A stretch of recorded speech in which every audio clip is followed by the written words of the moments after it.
নমস্কাৰ মোৰ হাতত কেইটামান দাগ দেখাইছো আপোনালোকে চাব দেই কলা কলা এই দাগ কেইটা কি বুজি পাইছেনে বাৰু একদম কলা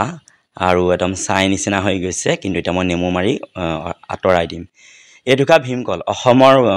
মানে মানুহৰ গাঁৱৰ ঘৰত পোৱা অসমৰ ভীমকলৰ নিচিনা শক্তিদায়ক আৰু বেলেগ কি কল আছে নাজানো আটাইতকৈ বেছি শক্তিদায়ক মানে কলে ভীমকল হয় আচলতে কোনোবাই ক'ব মালভোগ কল নহয় মালভোগ কলত যি ভিটামিন আছে নাজানো কিন্তু ভীমকল আটাইতকৈ বেছি শক্তিদায়ক বুলি বহুতৰ মুখত ডক্টৰৰ মুখতো শুনিছো গৰম হয় টিকা ফটা ৰ'দ দিছে মায়ে এয়া ধূপ পিঠা বনাইছে আপোনালোকে এই পিঠাবিধক কি বুলি কয় নাজানো ঢেঁকীশালীতে বাৰিষা কাল হয় ঢেঁকীশালীখন অকমান লেতেৰা হৈ আছে হলেও মায়ে মজিয়াখন ধুনীয়াকৈ ৰঙাকৈ হেন্দুৰীয়াকৈ মচি লৈছে ৰঙা মাটি দি আমি কওঁ এইটো ধূপ পিঠা মানে ঢৌ উঠি যোৱাৰ কাৰণে ধূপ পিঠা বহুতে বেলেগ বেলেগ নামেৰে নামাকৰণ কৰে আপোনালোকে নামবোৰ মোক জনাব নিশ্চয় ইমান গৰম আমি মানে মায়ে মই আমি ঘৰত কি কাম কৰোঁ আজি আপোনালোকক অকণমান দেখাম দেই বহুত কাম দেখাবলৈ মানে থাকি গৈছে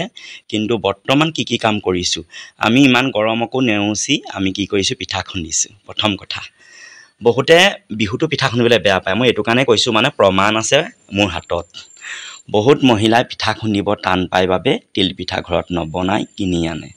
কিনি অনাটো মই বেয়া নাপাওঁ কাৰণ কিনি আনিলে অন্ততঃ দুজনে দুপইচা পাব আৰু এইটো বিহু সময়ত উপাৰ্জন হ'ব নহয় জানো ৰাইজ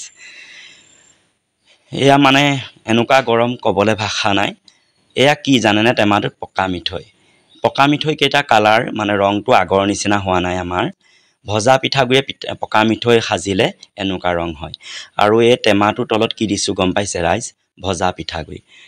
পিঠাগুড়ি দিলে মিঠৈকেইটা বহুত দিনলৈ ভাল হৈ থাকে যেনেকৈ আমি তিল পিঠা সান্দহ দি থওঁ তেতিয়া পিঠাকেইটা মচমচীয়া হৈ যায় থাকে মই পুনৰবাৰ দেখুৱাইছোঁ এইকেইটা হৈছে পকা মিঠৈ আমাৰ ঘৰত ঢেঁকীটো পাতি লোৱা মূল উদ্দেশ্য হৈছে আমি 12 মাহ পিঠা চিৰা লগতে যেন জড়িত হৈ থাকোঁ ঘৰত কোনোবা এজন আলহী আহিলে অন্ততঃ পিঠা চিৰাই চাহ দিব পাৰোঁ এতিয়া ভৰ দুপৰীয়া 2 বাজি গ'ল সময় মই কি কৰিছোঁ গম পাই ৰাইজ মই বাৰীলৈ আহিলোঁ আমাৰ বাৰীখন বৰ চেঁচা পাছফালে দুজোপা আম আৰু কঁঠাল আছে আমাৰ নহয় সীমাত আছে আৰু এয়া গোলনেমু হয় মই গোলনেমু দুটামানো ছিঙিব লাগে এফালে যাম মানে গোলনেমু দেখিছে নহয় বৰ সুন্দৰ হয় গোলনেমুৰ গোন্ধটোতে আচলতে খাওঁ লাগে দালিতে দিয়ক বা আপুনি ভাতৰ লগত চেপি খাই বহুত ভাল লাগে ইমান গৰম উঠিছে ইমান গৰম আপোনালোকক ক'বলৈ ভাষা নাই নে এতিয়া মই চাইছোঁ টেম্পাৰেচাৰ 37 নেকি উষ্ণতাটো এয়া তামোল দেখিছে ন এই তামোলবোৰ মই লকডাউনত ৰুইছিলোঁ এতিয়া যথেষ্ট হৈছে কিন্তু তামোলৰ পৰা তামোল পাম নাপাম কিয় জানেনে কেৰ্কেটুৱাৰ পৰা ৰক্ষা নাই আৰু মই পিছফালে চীনা কচু বাও কচু দেখালোঁ বাও কচু ভাজি খাবলৈ বহুত ভাল দহি কচু বুলিও কয় বহুতে আৰু এজোপা আমাৰ দেখিছে ৰাইজ আমাৰ বাৰীতে কি হৈছে অপৰাজিতা ফুল আৰু কথনা ফুল ফুলিছে বাৰীৰ মাজত তামোলজোপাত মানে ফুলে আমাক ইমানে খং দিছে নহয় অপৰাজিতা ফুল গোটেই বাৰী য'তে ত'তে অপৰাজিতা ফুল সেইবাবে ক'তো বাৰীত মানে থু অকণ পেলাবলৈও বেয়া লাগে কাৰণ মানে অপৰাজিতা ফুল শিৱ মানে পূজাত বিশেষ লাগে আৰু শনি পূজাত বিশেষ লাগে ৰবাব টেঙা এয়া ডাঙৰ হৈছে কিন্তু কেৰ্কেটুৱা জহনি যোৱাবিলাকৰ পৰা ৰক্ষা পালেই হৈছে ৰবাব টেঙা আগৰবাৰতকৈ এবাৰ ৰবাব টেঙা বহুত কম হৈছে আচলতে কিয় কাৰণে গম পায়নে ৰবাব টেঙা ফুলোতেই আচলতে বতাহ মাৰি দিয়ে মায়ে এয়া কল থোকা অখিয়াইছে আখি কৰিছে ইমান গৰম আপোনালোকক ক'বলৈ ভাষা নাই কিন্তু আমি গৰম বুলি আমি বহি নাথাকোঁ আমাৰ বাৰীখন কিন্তু বন আছে ৰাইজ কোনোবাই ক'ব আপোনালোকে গৰমত বহি নাথাকে আপোনালোকৰ বাৰীখন ইমানেই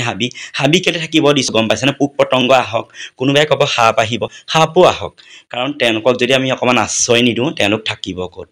কল থোকা কাটি অনাৰ পিছত ইয়াতে এয়া তক্তাৰ ওপৰত তুলি ঢাকি দিলোঁ অলপ পকনি মোৰ ধৰিছে ভীমকল কাৰ প্ৰিয় জনাব আকৌ গৰমত মই কি কৰিছোঁ গম পাইনে ৰাইজ এই মানে কাম যেন কৰিছিলোঁ ভিডিঅ' এটা দিছিলোঁ এই বালিখিনি মানে মায়ে কঢ়িয়ালে আৰু মই এতিয়া শিল কঢ়িয়াই আছোঁ ইমান টিকা ফটা ৰ'দত মানে কি ক'ম মানে চ'তৰ টিকা ফটাত নহয় আচলতে জেঠতো ৰ'দ হয় আৰু এয়া মানে অলপকৈ কঢ়িয়াইছোঁ মোৰ মানে 2.5 ঘণ্টা 2 ঘণ্টাত মানে কমপ্লিট মানে সম্পূৰ্ণ হৈ গৈছে বহুত কষ্ট কৰিছোঁ বেলচা মাৰিছোঁ বেলচা লৈ পিনি ভৰাইছোঁ প্ৰথমে মই বেলচাই ভৰোৱা নাছিলোঁ টেগাৰীখনত হাতেৰে ভৰাইছিলোঁ তাৰপাছত মই বেলচাই ভৰাই দিছোঁ বেলচাই ভৰোৱাৰ বাবে বৰ মানে ফটকৈ হ'ল কামটো আচলতে যি মূল্য হয় মানে য'ত যিটো ব্যৱহাৰ হয় সেইটোৱে হয় ইমান গৰমতো আমি মানে বহি থকা ভকত নহয় গম পাইছে ৰাইজ মই এইটো কাৰণে কৈছোঁ যে মই বহুতো কষ্ট নকৰোঁ, কষ্ট চাই চিতিহে কৰোঁ। কিন্তু আকৌ অলপ শিল কঢ়িয়ালৈ আকৌ মই বাৰীলৈ আহিলোঁ। এয়া ঔটেঙা পুলি ৰুলোঁ, দেখিছে ঔটেঙা পুলি ডাঙৰ হৈছে। এইবাৰ মায়ে এতিয়া 5 বাজিব হ'ল, ভম ভমকৈ জুইকুৰা জ্বলাইছে, দপ দপকৈ জ্বলিছে জুইকুৰাৰ। মানে কেলৈ জুই জ্বলাইছোঁ গম পায়নে? আমি বাৰীতে বহোঁ নহয়, গৰমত মহ দাহবোৰ তেতিয়া নাইকিয়া হ'ব। আৰু বাৰীত অলপ বনো আছে, আৰু এই কল আছে, তামোল আছে, নেমু টেঙা আছে। আমাৰ বাৰীখন কেনেকুৱা লাগিল ৰাইজ দেখুৱালেও জনাবচোন। বৰ সুন্দৰ বা বৰ পৰিষ্কাৰ নহয়। গধূলি হৈ গ'লে এয়া শিল ইমান গোটাই ল'লোঁ, আৰু অলপ কাইলৈ গোটাই ল'ম। এতিয়া এয়া পিঠাগুড়ি আৰু গাখীৰ খাই ল'লোঁ, মানে জোৱা পিঠাগুড়ি হয় প্ৰিয়। ধন্যবাদ। ভিডিঅ'টো কেনেকুৱা লাগিলে জনাব গৰমৰ দিনত।